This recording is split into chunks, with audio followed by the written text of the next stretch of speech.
Bien, vamos a comenzar con Ageo.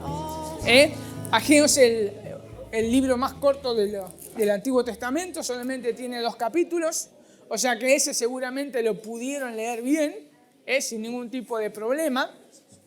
Ageo, una de las cosas que tiene interesante es que es uno de los libros que está muy bien fechado. Si ustedes prestan atención en los 2 capítulos que tienen, cada vez que habla, que después ahora lo vamos a ver, cada vez que habla Ageo tiene una fecha exacta. Eso es algo que, por eso no se cuestiona tanto Ageo, en sí los críticos. Pero bueno, vamos a ver, tanto Ageo como Zacarías lo vamos a tomar a los 2 juntitos, ¿no? Que son un libro juntos, son 2 personas diferentes, pero ¿por qué tenemos que estudiarlos ambos a la vez? ¿Qué piensan ustedes? De acuerdo a la Biblia, ¿por qué se debería estar leyendo o estudiando tanto Ageo como Zacarías a la vez? Exacto, eran contemporáneos, ¿no? Pero hay un versículo en la Biblia que no está en Ageo ni en Zacarías, que habla de que eran contemporáneos. ¿Se acuerdan cuál era? ¿Esdras? ¿Esdras cuánto? Esdras, capítulo 5. ¿Se acuerdan de Esdras cuando vimos? ¿Se acuerdan que habíamos visto que en el capítulo 1 al capítulo 4 viene Zorobabel por el decreto de Ciro a reconstruir el templo? A partir del capítulo 4 más o menos, ¿se acuerdan que hay conflictos y es parado? O sea, se para la construcción del templo y esa construcción del templo es parada por más o menos, que lo que vamos a ver en un ratito, aproximadamente unos 17 años. Y recién en el capítulo 5 dice lo siguiente, dice Esdras 5:1, profetizaron, ¿quién? Ageo y Zacarías, hijo de Ido, ambos profetas, a los judíos que estaban en Judá y en Jerusalén, en el nombre de Dios de Israel, quien estaba sobre ellos. Entonces, levantándose Zorobabel, hijo de Salatiel, y Jesúa, hijo de Josadac, y comenzaron a reedificar la casa de Dios que estaba en Jerusalén, y con ellos los profetas de Dios que les ayudaban. Así que ahí tenemos, por eso digo que tenemos que estar viendo ambos libros, o se deberían leer juntitos, juntitos, porque ambos estaban predicando, ¿no? en la misma época.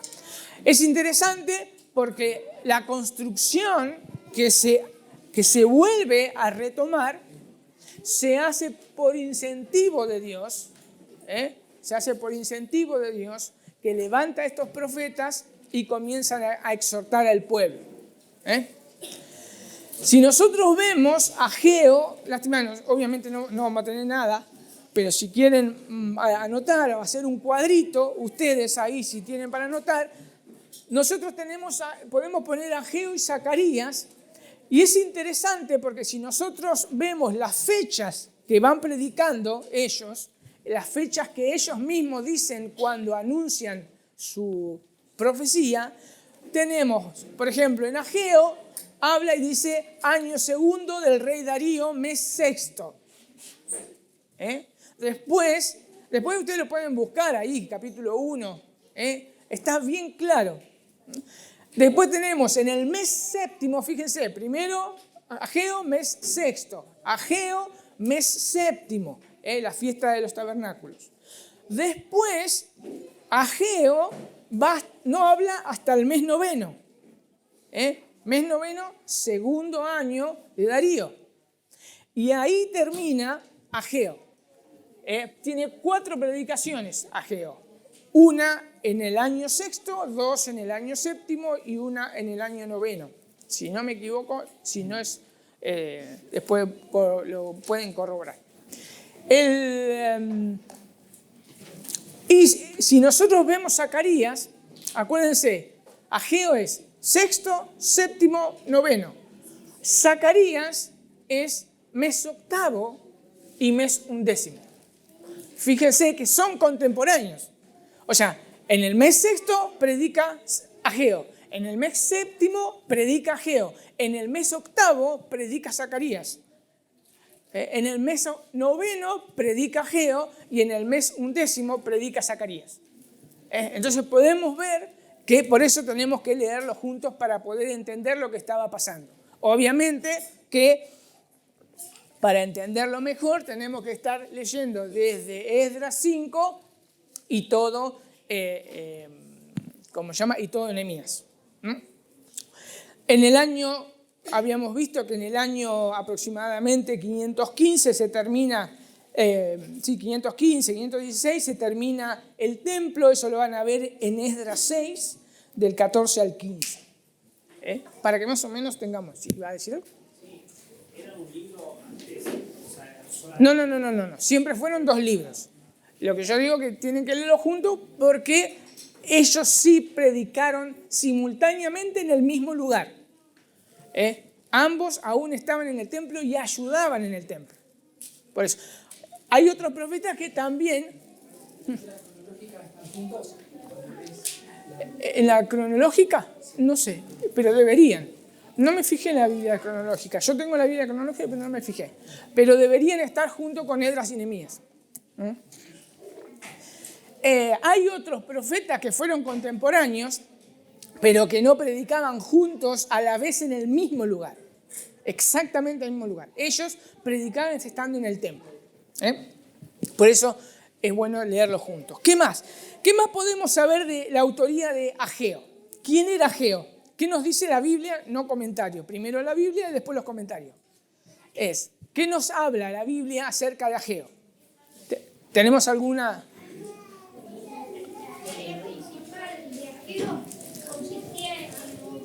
No. ¿Quién era el autor? ¿Quién era Ageo? ¿Hay alguna referencia en la Biblia? Bien, en la Biblia no hay referencias. No se dice. Simplemente dice que habla, fíjense, en el año segundo, rey de Darío, mes sexto, primer día, bla, bla, bla, el profeta Ageo. Punto, se terminó. O sea, lo único que me dice la Biblia es que es un profeta. Después no tenemos absolutamente nada de hijo de quién, ni nada. Simplemente es un profeta. Ahora, como veíamos recién, tanto Ageo como Zacarías comienzan a predicar o comienzan a decir sus profecías 17 años después del comienzo de la reconstrucción del templo. Si nosotros nos acordamos, como yo decía recién, hubo problemas externos porque tanto los samaritanos como los que habían quedado en Israel, aquellos pobres que habían quedado en Israel cuando fueron todos deportados, hubo una situación que hablan, ahí sí hablan los comentaristas y lo habla también Josefo.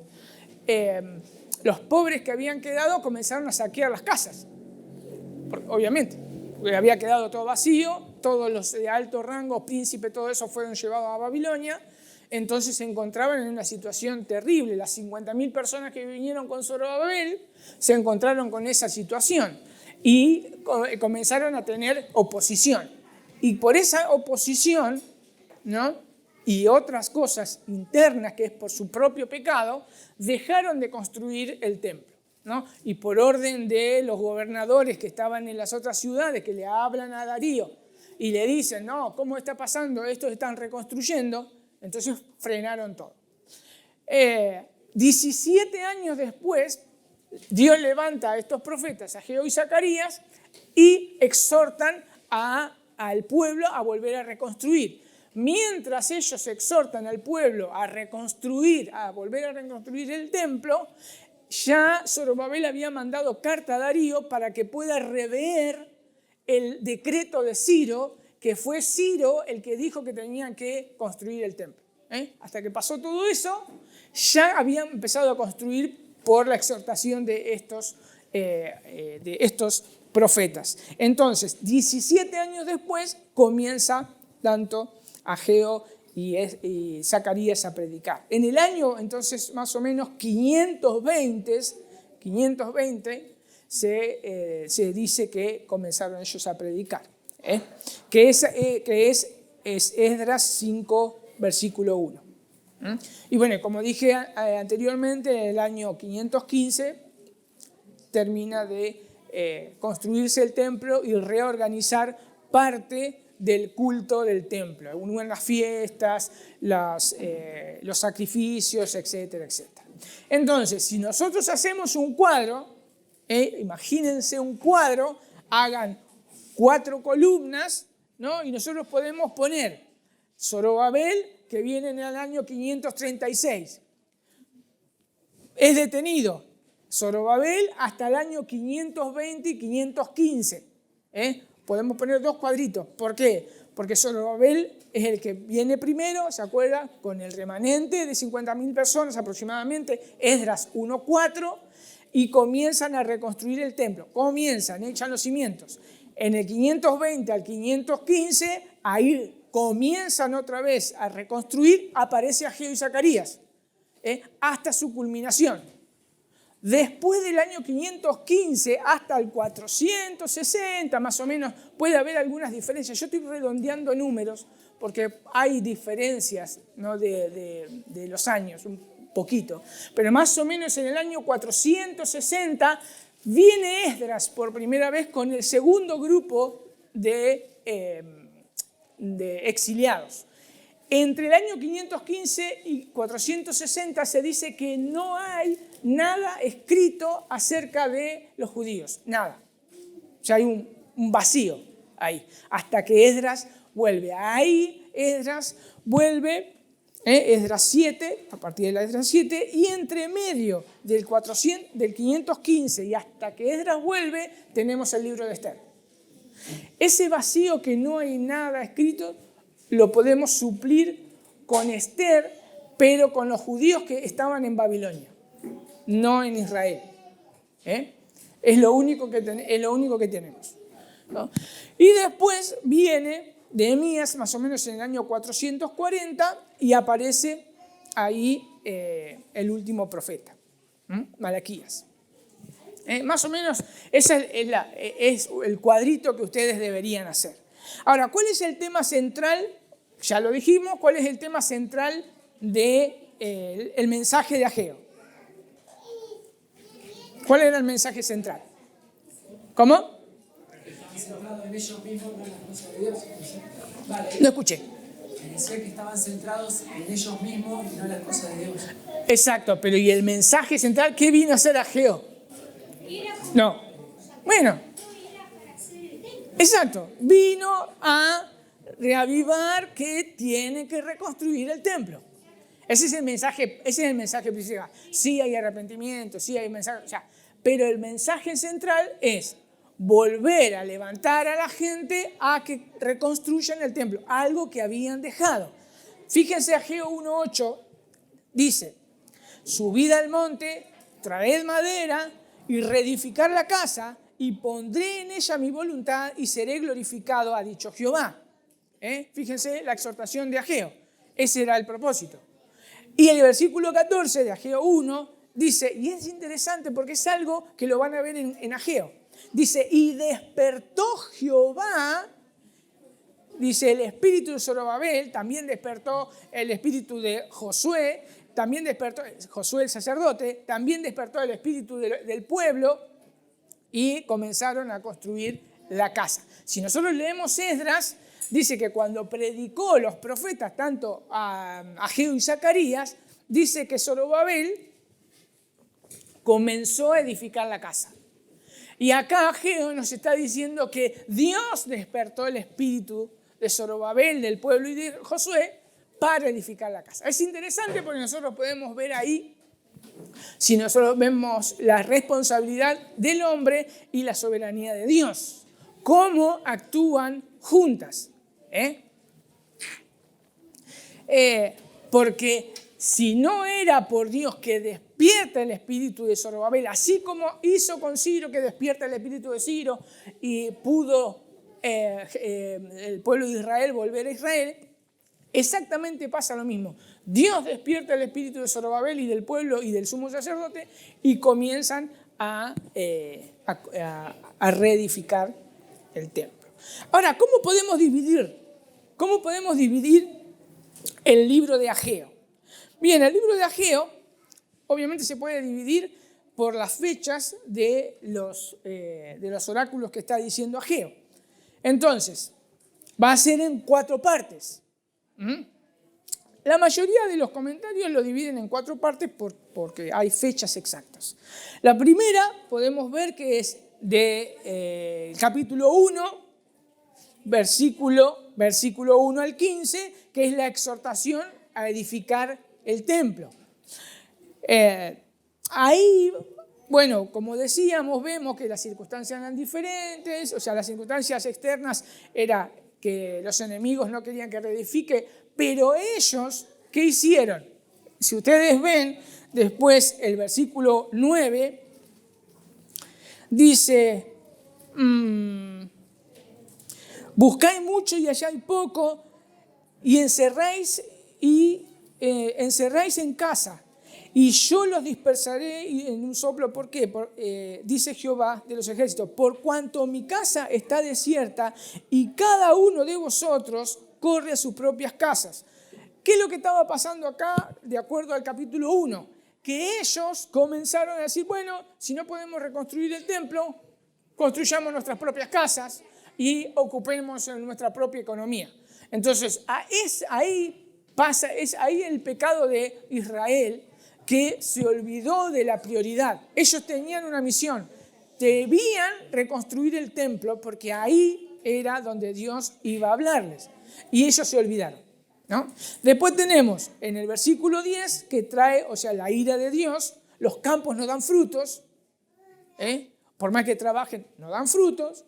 En el versículo 13, Dios dice que Él está con ellos. Fíjense que a pesar del pecado de desobediencia, Él los alienta y dice que Él está con ellos. Y ahí vemos cómo Dios despertó el espíritu de Zorobabel, del sumo sacerdote y de todo el pueblo, versículo 14. Ese es el capítulo 1, de versículo 1 al 5, el primero oráculo de Ageo. El segundo es desde el capítulo 2 al versículo 1, versículo 9. Nuevamente anima al pueblo a seguir reconstruyendo. Versículo 4. Dios, y también, fíjense que si ustedes leen el capítulo 2 y observan y comienzan a subrayar, aparte del vocabulario que usa Ageo, de que oyó, habló, despertó, otra de las cosas que dice Ageo es que los manda a esforzarse. Esfuércense, levántense, hagan.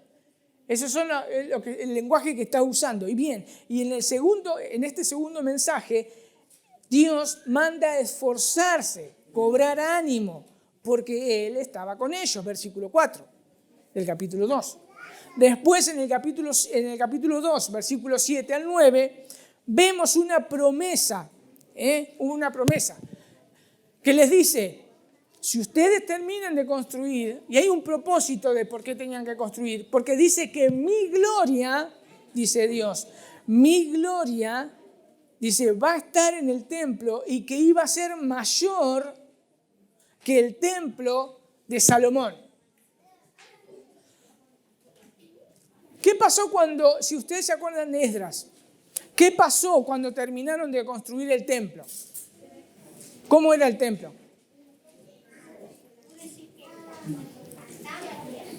Cuando terminaron de construir el templo, ¿qué pasó?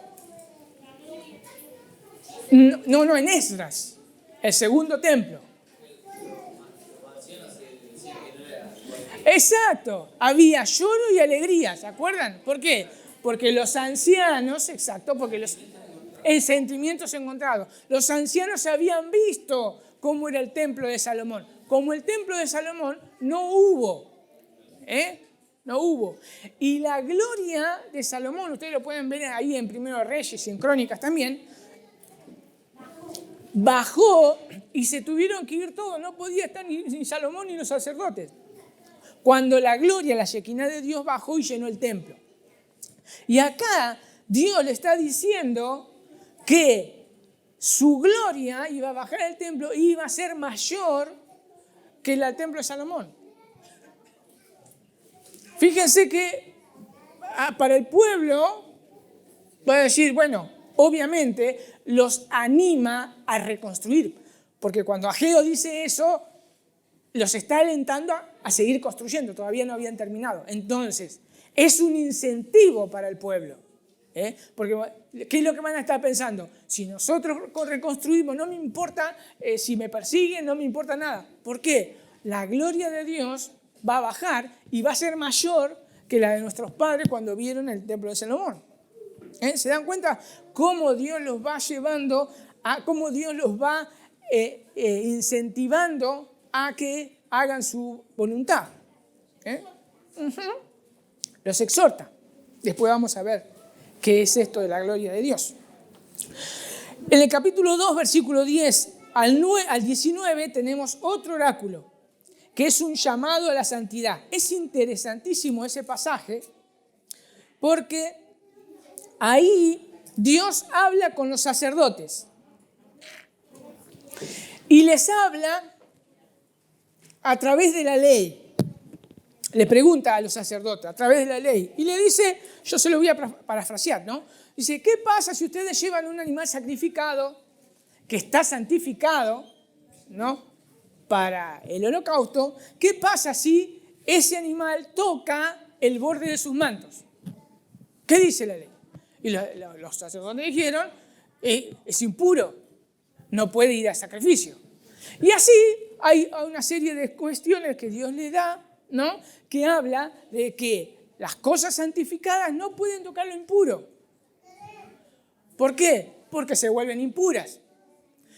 Y después lo lleva a reflexionar, Dios lo lleva a reflexionar. Yo estoy ahí más o menos en el capítulo, si quieren verlo, capítulo 2, versículo del 11 al 14, versículo 16 y versículo del 16 al 18. Entonces, del 11 al 14 y del 16 al 18.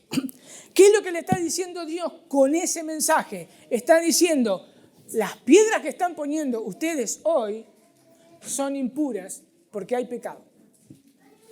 O sea, los estaba llevando a un arrepentimiento. Fíjense que Dios quiere que el pueblo sea santo. Y que las cosas que se deben hacer para Él tienen que ser santas y no tomarlas a la ligera. No es, tenemos que construir el templo. Bueno, vamos, construimos el templo, ya tenemos la madera, vino de Persia vienen las mejores maderas, etcétera, etcétera. Construyamos. No, dice Dios. Ojo, deben ser santificados. Porque lo que están levantando es para mí. Si no, es impuro. Es interesante eso. No tomar las cosas de Dios a la ligera. El cuarto mensaje de Ageo va dirigido directamente a Zorobabel, que es un descendiente ¿de quién? De David. Es un descendiente de David. Eso lo ven en el capítulo 2, versículo 20 al 23. Y Dios hace una promesa, ¿no?, que Él va a gobernar a través de un rey, ¿no? Y Zorobabel le dice que Zorobabel será, ¿qué cosa en el versículo 23? Como anillo de sellar. Como anillo de sellar. ¿Se acuerdan? O sea, el rey tiene un anillo donde él era una firma con un sello, se le ponía ahí claro, el decreto, sellaba y nadie lo podía abrir, nadie lo podía, o sea, hasta que el rey no decía. O lo que decía el rey. Y es interesante también, porque si uno se pone a pensar, esta gente vino de Babilonia y ahora estaban bajo el gobierno de Persia. Y los decretos persas no se podían derogar. Nunca. Si el rey persa decía algo, no se podía volver atrás. ¿Qué es lo que pasa con Esther? No solamente eso. Cuando Esther agarra, vienen, ¿se acuerdan? El tipo que agarra, que quiere matar a los judíos, y el rey saca un decreto, vamos a matar a los judíos, después viene Esther y le dice, no, y saben toda la historia. Él no puede decir, muchachos, no maten a los judíos, porque ya el decreto estaba sellado con su anillo. Fíjense que es interesante. Él tuvo que hacer otro decreto para que los judíos se defiendan. Permitirle que se defiendan. Exacto. Claro, no clausuró el otro, hizo otro decreto. Y acá Dios lo está llamando a Zorobabel y le está diciendo, tú eres como un anillo de sellar. Y es interesante porque eso lo vamos a ver también, porque él era, aparte descendiente de David, era descendiente de Joacim.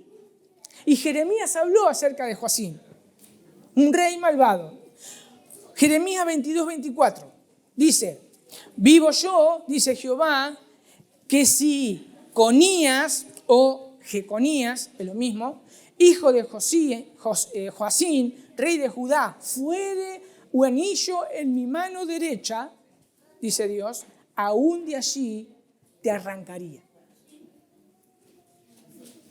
Y te entregaré en manos de los que buscan tu vida y en manos de aquellos cuya vista temes. Sí, en manos de Nabucodonosor, rey de Babilonia, y en manos de los caldeos.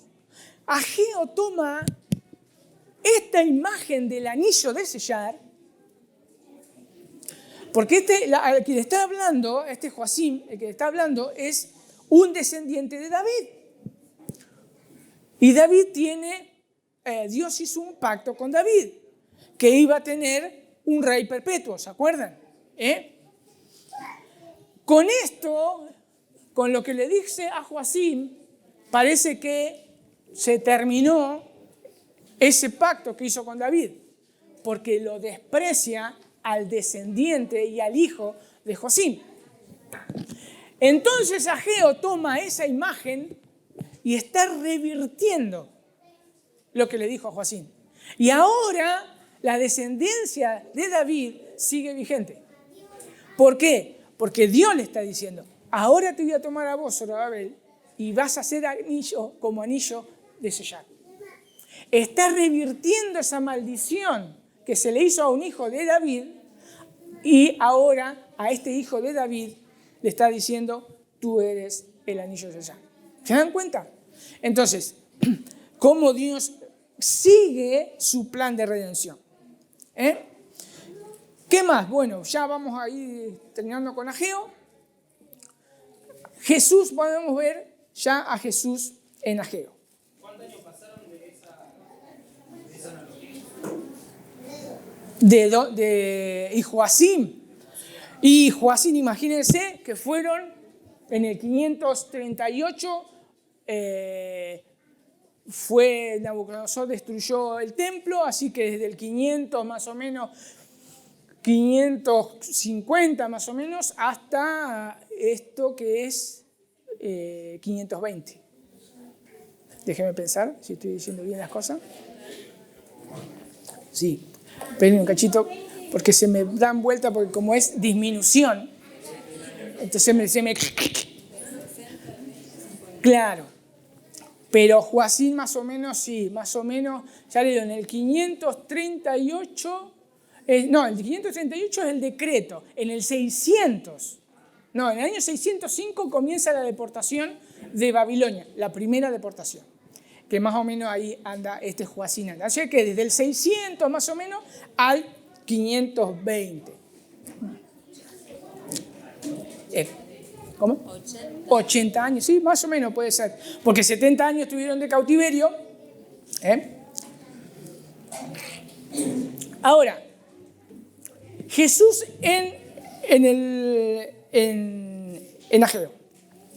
Fíjense que nosotros vimos ahí en el segundo oráculo del capítulo 2, que la gloria de Jehová iba ¿a qué? A llenar el templo e iba a ser mayor que el templo de Salomón. Ageo no lo vio eso, Zorobabel no lo vio eso, el pueblo de Israel no vio eso, porque no fue como el templo eso como el templo de Salomón. Lo que está hablando acá era algo mayor y apuntaba a Jesús. Por eso Juan, por ejemplo, dice, Juan 1:14, dice, y vimos su gloria, gloria como el unigénito del Padre, lleno de gracia y de verdad. Hebreos 1:3 dice, el cual siendo el resplandor de su gloria, la imagen. O sea, nosotros vemos que la gloria de Jesús llenaba el templo cada vez que iba al templo. Por eso cuando Jesús dice que no va a quedar piedra sobre piedra de esto, Jesús se va del templo y la gloria de Dios se va del templo para siempre. Entonces se estaba hablando de Jesús ahí. Ellos tenían que estar esperando esa gloria. Eso es lo que quería mostrarle a Ageo. Ellos tenían que estar esperando esa gloria porque iba a ser mayor que la de Salomón. Eso los judíos siempre tuvieron que estar esperándolo, porque cuando terminaba el templo no fue, cuando terminó los profetas el templo seguía igual, cuando, qué sé yo, los 40 años de silencio, los 400 años de silencio fue igual, pero cuando entró Jesús ellos tenían que haber entendido a Ageo. Después, ¿qué más nos habla Ageo? Que lo interpretan los autores del Nuevo Testamento. Por ejemplo, 1 Corintios 3, no lo vamos a leer, 1 Corintios 3, 16 al 17, y 1 Pedro 2, 4 al 10. ¿De qué habla? ¿Se acuerdan de qué hablan esos capítulos del Nuevo Testamento? 1 Corintios 3 y 1 Pedro 2. Del templo. Del templo. Primero, Jesús es el templo, porque Él mismo dijo, derriben este templo, en 3 días lo voy a reconstruir. Él es el templo. Ahora, por su obra en la cruz, su obra perfecta, ahora nosotros somos el templo. Y ahora nosotros estamos construyendo el templo. ¿Por qué construimos el templo? ¿Qué dice 1 Pedro 2? Somos piedras vivas y la piedra angular es Cristo. Y nosotros nos vamos edificando. ¿Se dan cuenta? O sea, entonces, es más que el templo, el segundo templo de lo que estaba hablando Ageo. Porque la gloria de Dios está en nosotros. Está en el templo. Ahora, un templo que no es físico, un templo que es espiritual, con piedras vivas. Entonces, eso podemos ver también. Y en el capítulo 2 de Ageo, versículo 20-23, habla del descendiente de David, cuando habla de Zorobabel. Zorobabel no pudo traer paz a Israel. Zorobabel no pudo traer prosperidad. ¿Por qué? Porque seguían dependiendo de Persia. Zorobabel era un gobernador de Persia, porque Ciro lo pone ahí. Él no tenía nada que ver, porque no podían tener sus propios reyes. Ahora, Ageo habla más allá de Zorobabel. Y habla ¿de quién? Del hijo de David. ¿Qué es lo que llama la atención, por ejemplo, en Mateo, cuando hablan de Jesús? Es la exclamación que siempre se ve. Hijo de David, hijo de David, hijo de David, ten misericordia de mí, hijo de David esto, hijo de David esto, hijo de David esto. Porque Mateo está mostrándole a los judíos, que es lo que le escribe Mateo, a los judíos le está diciendo, Jesús es el descendiente de David, por ende es el rey que teníamos que estar esperando. Entonces, Ageo lo que está mostrando es apuntando a aquel que tenía que venir. Aquel que tenía que venir. Porque acuérdense, cuando Ageo predica, la gente estaba recién edificando el templo y ellos tenían que tener la mirada en las cosas que iban a pasar. ¿Entiende? Bien, vamos a comenzar con Zacarías rápidamente Zacarías. No hablamos del tiempo porque es exactamente lo mismo en que se escribió, todo es el mismo que Ageo. De Zacarías sí se nos dice quién es hijo, dice, de Berequías y nieto de Ido. Si era nieto de Ido, se piensa que Berequías murió, porque tanto Nehemías y Esdras no lo nombran a Zacarías como hijo de Ido. Por eso se saltean al padre y van directamente al abuelo, es hijo de Ido. E Ido era sacerdote, o sea que se piensa que Zacarías era sacerdocio. Entonces eso me da una pista. Por eso tanto interés con el templo. Eso es lo que vamos a estar viendo en Zacarías. Habla del templo, del templo, del templo, del templo, del templo. Claro, esa es la importancia, porque era un sacerdote. Zacarías era un sacerdote. Entonces, ahora sí, en Ageo, el lenguaje que usa o el género que usa es profético. Acá vamos a tener un problema, porque Zacarías no solamente es un lenguaje profético, sino que también tiene un lenguaje apocalíptico. Y acá donde se nos queman todos los cables a nosotros.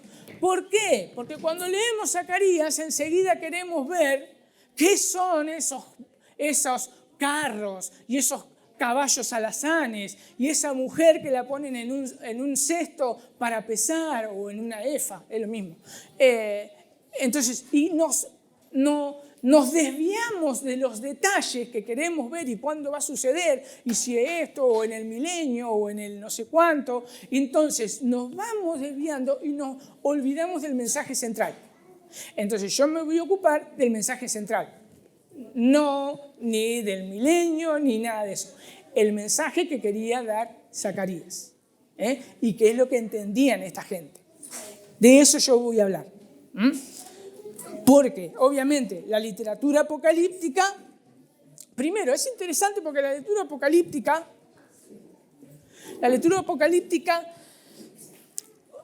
comenzó más o menos en el periodo preexílico, también en el exilio porque se da a Daniel, tiene una parte apocalíptica, pero específicamente en estos profetas. Ahí comienza el género apocalíptico, pero sobre todas las cosas el género apocalíptico se desarrolló completamente en los judíos en la época del silencio de Dios.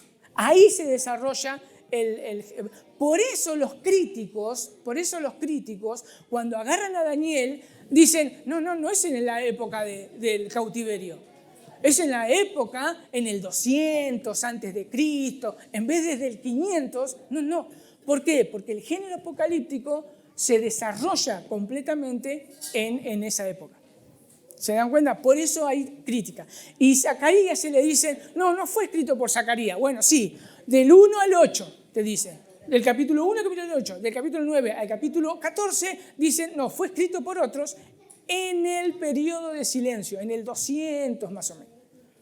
¿Por qué tiene eso? El género apocalíptico fue desarrollado completamente, pero fue desarrollado completamente. Pero no quiere decir que no existe, porque existe. Y empezó en esta época, ¿no? Comenzó.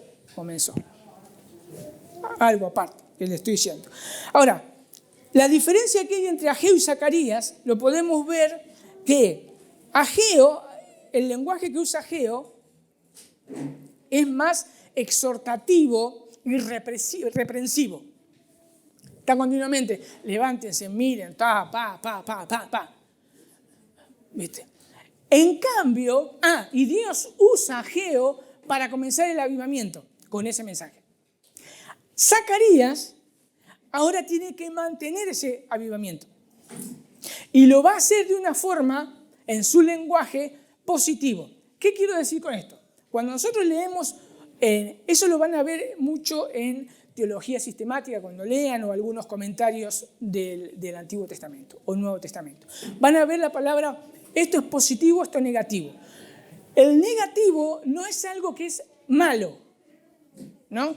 Sino que se dice de una forma que es más, como decía esto, es reprensivo, más duro, pero que tiene una misión, llevarlo al arrepentimiento al pueblo de Dios. El lado positivo es un aliento que no quiere decir que no tenga reprensión, porque también lo lleva al arrepentimiento, como vamos a ver en Zacarías, pero es más alentador en el sentido de que está continuamente mostrando el futuro y miren a Dios, miren a Dios, miren a Dios, miren a Dios. O sea, eso es cuando se habla de positivo y negativo. No está hablando de algo que es malo y otro es bueno. Los dos son buenos, pero el lenguaje que se utiliza es diferente. Es diferente.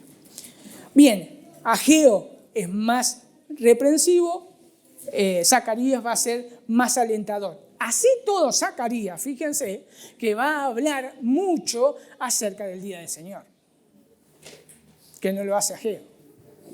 Y el día del Señor, como habla Zacarías, como vamos a ver, es temible. Es temible. Pero bueno, el mensaje de Zacarías tiene dos direcciones, uno presente y uno futuro. Le habla al pueblo para que construya el templo, pero también le habla que pongan su mirada en aquel rey que iba a venir y los iba a liberar. Va en dos direcciones, que tenían que estar esperando a ese rey Mesías. La división del libro es sencilla, como le decía, capítulo se divide en dos partes, algunos la dividen en tres, nosotros vamos a dividir en dos, el capítulo 1 al capítulo 8 y del capítulo 9 al capítulo 14. Esa es la división de Zacarías. Otros lo pueden llegar a dividir del capítulo 1 al 6 y del 7 al 8, otra parte, y del 9 al 14 en otra. Pero por cuestiones prácticas vamos a hacerlo del 1 al 8. En el capítulo 1, Zacarías comienza hablando y llamándolos al arrepentimiento. Capítulo 1, del versículo 1 al 16. Hay un llamado de arrepentimiento. A partir del capítulo del 1, versículo 7, hasta el capítulo 6, versículo 8, ahí viene lo apocalíptico. ¿Por qué viene lo apocalíptico? Profecía no es igual que apocalíptica. Profecía, el profeta dice, así dice el Señor. Apocalíptico es que hay un mediador. El profeta ve una visión y hay en este caso un ángel que le está diciendo qué es lo que está viendo. Ese es el apocalíptico. Hay un mediador en el mensaje. Entonces, acá va a haber 8 visiones de Zacarías. El primero de ellos, del 1 al 13-17, vamos a ver que Dios tiene misericordia de su pueblo. Dice Zacarías que habla, dice, palabras consoladoras. Después búsquenla, yo los tengo anotado acá, pero no vamos a poder leer todos los textos. En la segunda visión, Dios hace justicia y defiende a su pueblo. Zacarías 1, del 18 al 21. Después, fíjense, capítulo 2, todo el capítulo 2, dice que Dios, versículo 5, dice, yo seré para ella, hablando de Jerusalén, yo seré para ella, dice Jehová, muro de fuego en derredor, y para gloria estaré en medio de ella. Ese es el propósito, o sea, esta gente estaba reconstruyendo el templo, no las murallas. Las murallas empiezan con Nehemías. Y una ciudad sin muralla era vulnerable a los ataques. Y Dios le está diciendo, yo soy la muralla de fuego. Y si ustedes leen el capítulo 2, dice, alégrense. Ustedes alégrense, estén contentos. Fíjense cómo, ¿por qué? Porque Dios es la muralla. No se preocupen, no se preocupen. Después en el capítulo 3, y que la gloria, también habla de que la gloria de Dios iba a estar habitando en medio de ella. Fíjense también que eso se ve en el capítulo 14, 20 a 21, que es interesante, que si quieren después lo pueden ver en Apocalipsis. Que él está diciendo que la gloria de Dios no se limita al templo. Acá le está diciendo, yo soy la muralla de Jerusalén y mi gloria está en toda la ciudad. En el capítulo 14 que se repite esto, se repite de diferente manera. Dice, no habla solamente de los utensilios del templo, sino todas las ollas de las casas de Jerusalén serán santificadas, como hablando de que son utensilios para la adoración de Dios. ¿Por qué? Porque Dios también está en cada casa. Entonces se está hablando de algo más. Fíjense cómo el pueblo de Israel tenía que ir pensando, no solamente, hay el templo, sino que iba más allá la gloria de Dios. Más allá. Bien, rápido. El otro oráculo, que es del capítulo 3, del 3 al 4. Dios justifica a Josué el sacerdote, quien es el representante del pueblo.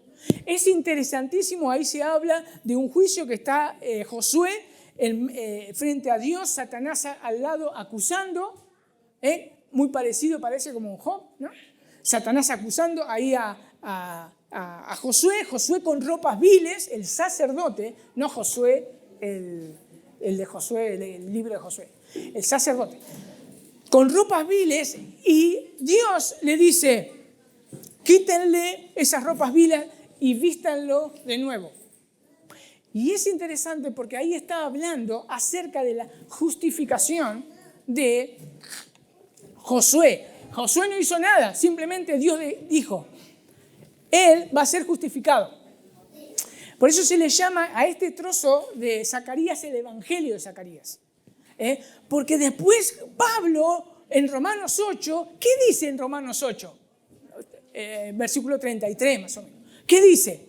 Dice, ¿quién condenará a los hijos de Dios? ¿Quién acusará a los hijos de Dios? Dios es el que justifica. Esto es lo que estaba pasando con Josué en la visión. Estaba diciendo, yo soy el que justifica. Vos, Satanás, lo estás acusando. Yo lo justifico y le pongo ropas nuevas. ¿Se dan cuenta? No me desvío de que si se va a pasar en el milenio, si va a pasar, si hay, no hay. Lo que yo tengo que ver es que el Evangelio está ahí en Zacarías y está hablando de la justificación.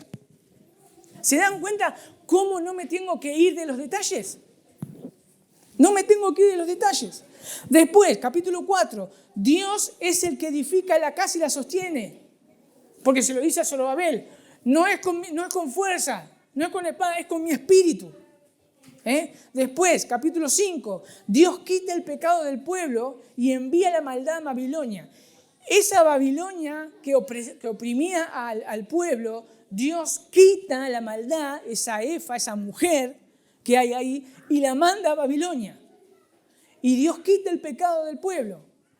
Capítulo 6, versículo 8, otro. Dios se vengaría castigando a las naciones. Dios se va a vengar.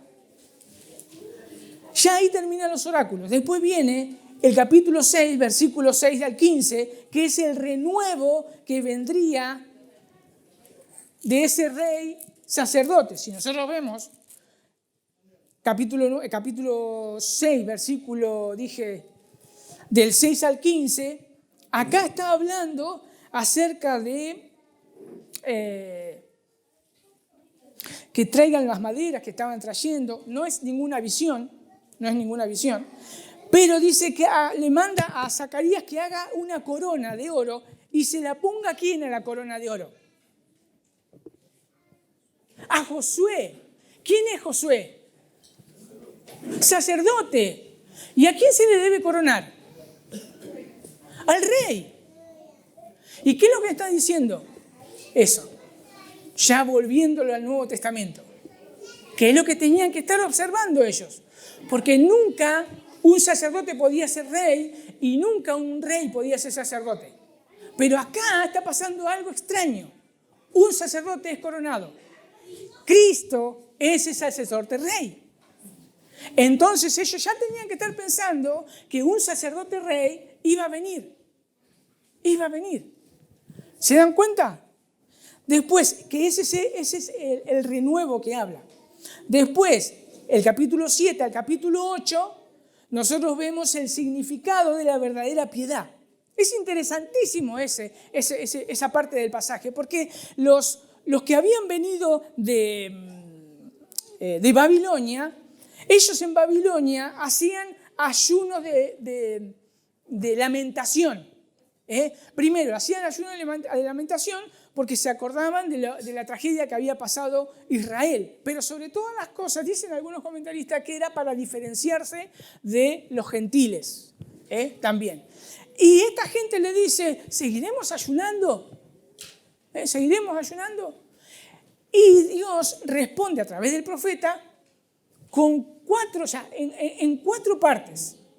Primero, ¿qué es lo que le dice Dios? Su ayuno es hipócrita. ¿Por qué? Porque lo están haciendo para ustedes y no para mí. Es hipócrita. Se lo dice así, lisa y llanamente.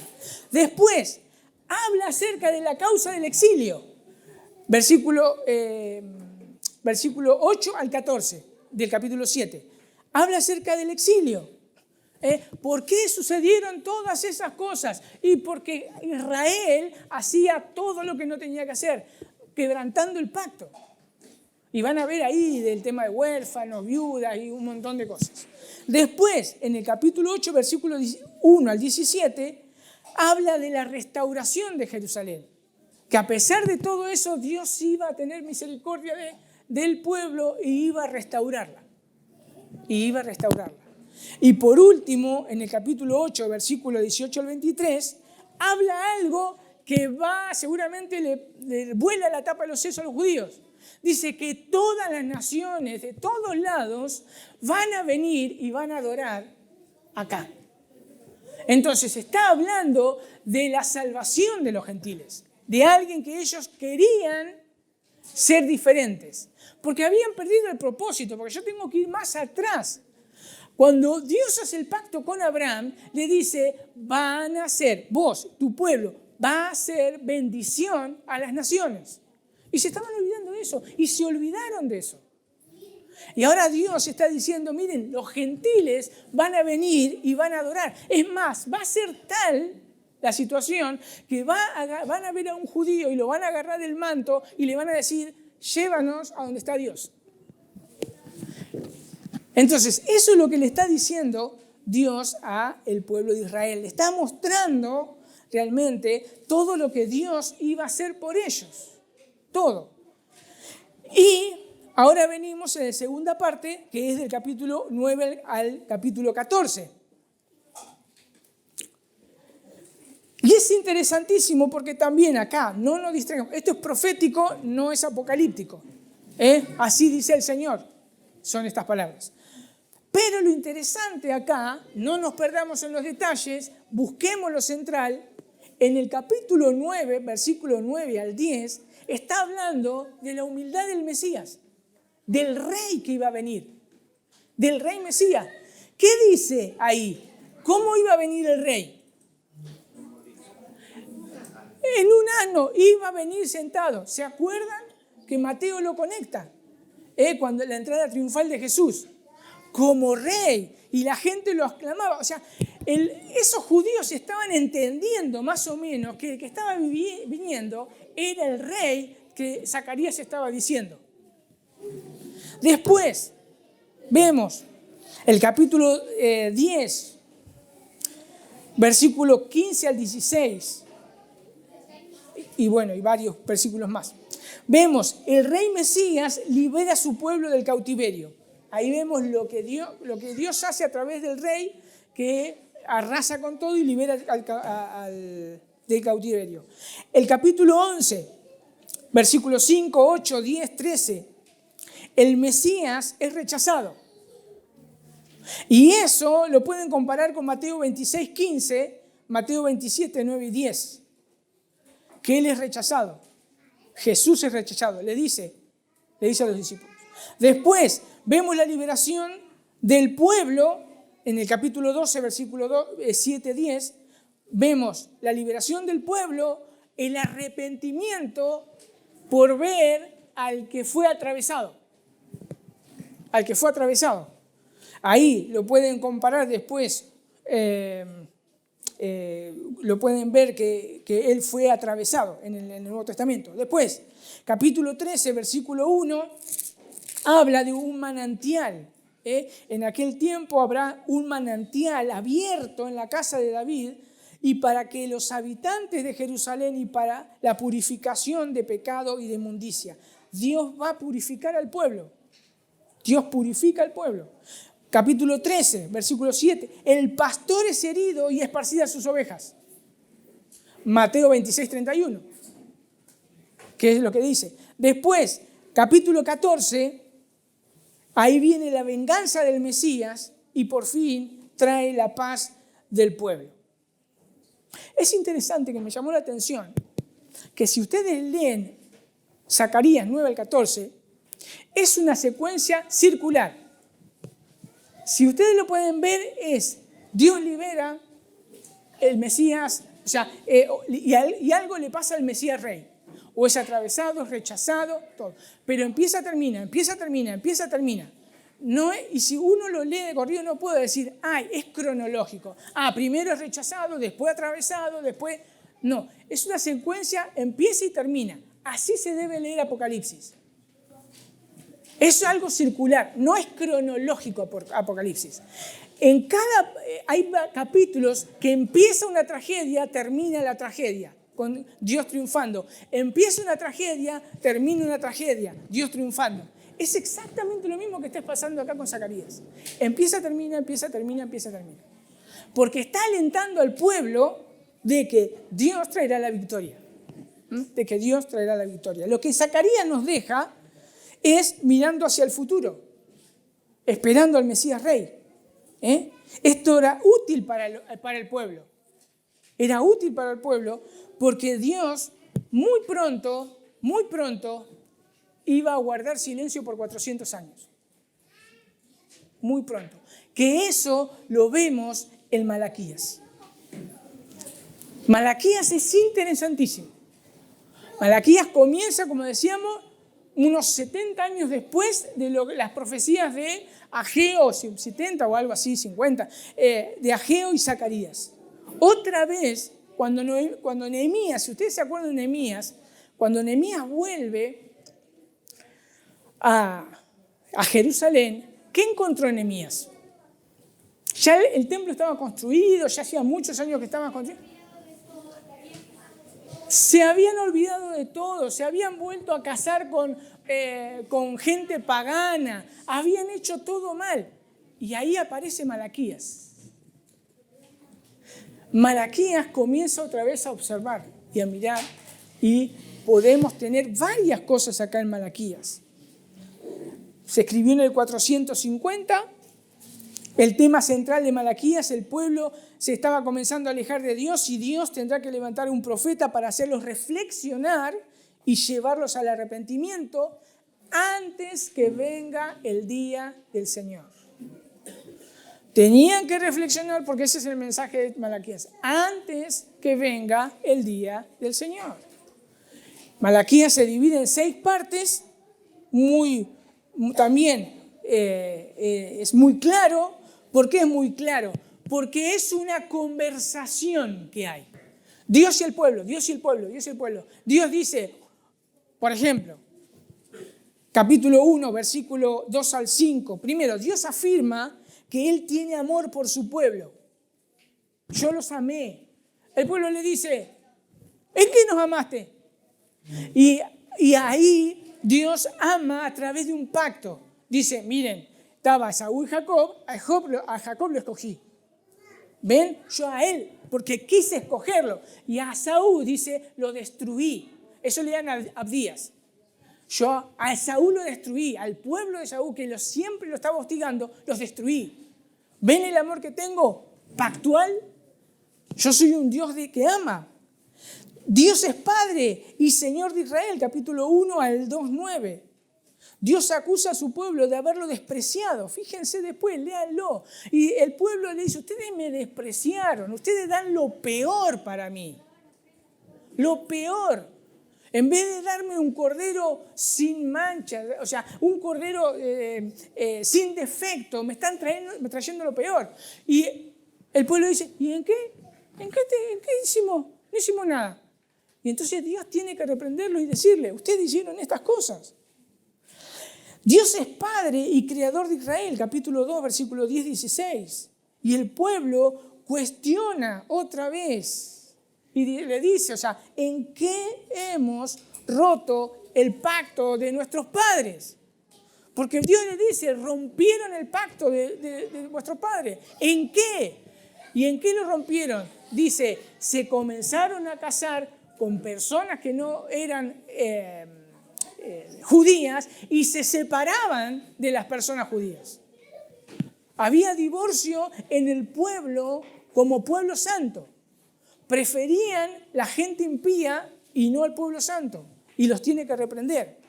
Después, Dios es el Dios de justicia, capítulo 2, versículo 17 al capítulo 3, 5.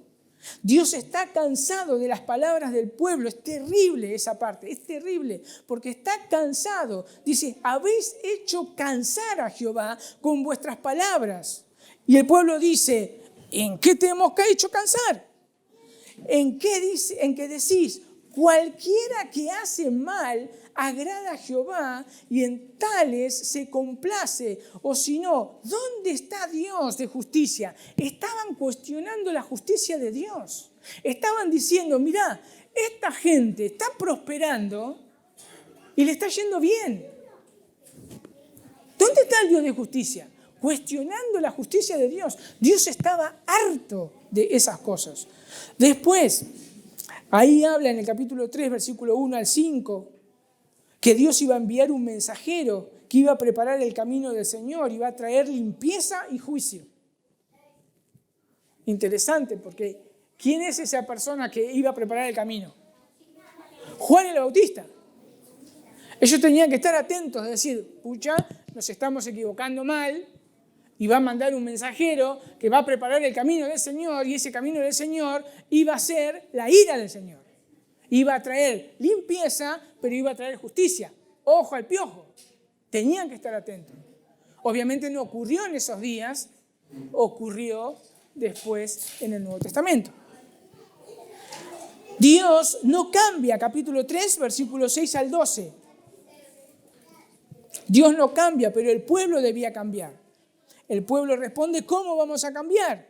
Y Dios le responde con una pregunta, ¿no? Ahí ven en el versículo 8, ¿no? ¿Robará el hombre a Dios? Fíjense, ustedes tienen que cambiar. ¿Cambiar? ¿Y qué nos imaginamos nosotros? Y cambia de corazón, cambia. No, Dios le está diciendo algo que tenía que pasar en el templo. Dice, ustedes me están robando. Entonces digan, ¿quieren revertir esto? Van a tener que arrepentirse. ¿Cómo se deben arrepentir? No solamente, ay Señor, perdóname, sino tiene que haber un cambio. Y dice, traigan los diezmos, la ofrenda al alfolí, que no falte alimento en mi casa. Estaba pasando una tragedia en ese día. Los sacerdotes salían a trabajar. Y el pueblo de Leví no podía trabajar, estaba prohibido por Dios. Tenía que ser sostenido por el pueblo. No podían tener heredad, dependían de sus hermanos. Y esta gente tenía que salir a trabajar porque no había alimento en la casa de Dios que los sacerdotes se podían alimentar. Entonces, se tenían que arrepentir y volver a eso. A ver, entienden, o sea, no tiene nada que ver a que si... no diezmas y no va a haber fruto. A ver, nosotros nos agarramos el diezmo a partir del tema de Abraham, pero esto específico, se lo estaba diciendo al pueblo de Dios, porque tenían que estar sosteniendo a los levitas. Después, Dios es veraz, capítulo 3, versículo 13 al 4, 3. El pueblo cree que Dios es injusto, es inútil servirle. El pueblo dice, ¿para qué vamos a servir a Dios? No tiene sentido. Y Dios, ahí vemos que cuida a los que le temen. Versículo 16 hasta el 4:2. Y habla de que aquellos que temen, Dios los escucha y los guarda en un libro. Y cuando venga Él y venga la ira y todo, ellos van a ser protegidos. Van a ser protegidos. Porque Dios premia al que lo teme. Y por último, en Malaquías, nosotros podemos ver en el capítulo 4, versículo 4 al 5, una conclusión. En primer lugar, dice, acordaos de la ley de Moisés, mi siervo, el cual encargué en Horeb ordenanza y leyes para todo Israel. O sea, lo lleva al finalizar, acuérdense de la ley. El acordarse es ponerlo en práctica, no solamente memorizar, poner en práctica. Y después dice, he aquí, yo envío el profeta Elías antes que venga el día de Jehová grande y temible. Él hará volver el corazón de los padres hacia los hijos y el corazón de los hijos hacia los padres. No sea que yo venga y hiera la tierra con maldición. Esta parte se puede tomar de dos maneras. Primero, le hace recordar al pueblo que deben leer y practicar la ley de Moisés. Segundo, que tenían que esperar a Elías, ¿no? La otra también es, las dos son posibles y se puede aplicar. La otra, Malaquías termina con la ley y con los profetas. La ley te dice cómo vivir. Y los profetas hablaban en nombre de Dios para exhortar al pueblo y decirle, vuelvan a la ley. Que esa era la función del profeta. Vuelvan a la ley. Entonces, eso que me inclino más también a eso. Obviamente que este Elías que iba a volver después en el Nuevo Testamento, Jesús mismo dice, el Elías que estaban esperando es Juan el Bautista. Ese era el Elías. Cuando el ángel se le aparece a Zacarías, el padre de Juan el Bautista, le dice, a este lo voy a... Y tomando Isaías y Zacarías, el ángel le dice, miren, este es el que va a preparar el camino al Señor. O sea, él era el Elías esperado. Pero sobre todas las cosas también podemos ver acá un cierre, porque es como si Malaquías ya sabía que iba a ser el último profeta. Y le está exhortando, el último de todo, lean la ley de Moisés y aplíquenla. Pero recuerden todo lo que dijeron los profetas, porque los profetas vinieron para hacerles recordar que están pecando porque se están olvidando de la ley de Moisés, y los profetas lo que hacen es volver a la ley de Moisés para que le presten atención. ¿Se entiende? Bueno, fue a 10.500 kilómetros por hora. Pero bueno, ¿alguien quiere agregar algo o quedó algo? Yo sé que va a quedar varias cosas en el tintero. ¿Hay algo que...?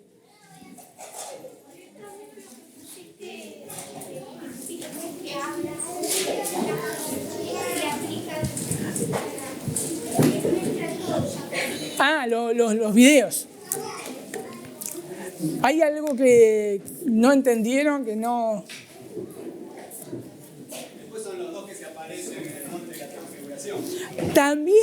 También se dice eso, ¿Por qué? Porque ahí va a haber un dilema entre los distintos puntos de escatología. ¿Será el Elías o no será Elías? Bien, Jesús lo deja claro, sí es el Elías.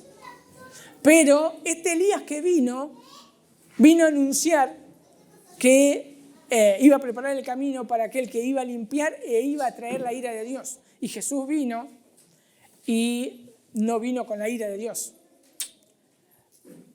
Entonces hay algunas posturas escatológicas que dicen que el Elías también va a venir en el futuro, el cual va a decir y va a predecir la segunda venida, y en la segunda venida va a traer la ira de Dios.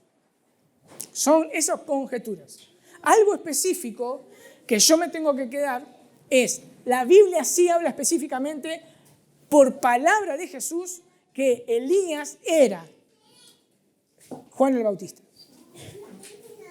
Era el Elías que iba a venir, dijo así, y no lo escucharon. Punto. Y después sí, se cree también que Malaquías estaba hablando de ese suceso. Moisés y Elías, los representantes de la ley y los profetas. Porque Malaquías termina así. O sea, es ley y profeta. Moisés, porque Malaquías habla, la ley que le dije a Moisés en el Horeb, y a Elías, Moisés y los profetas. Claro, en la transfiguración.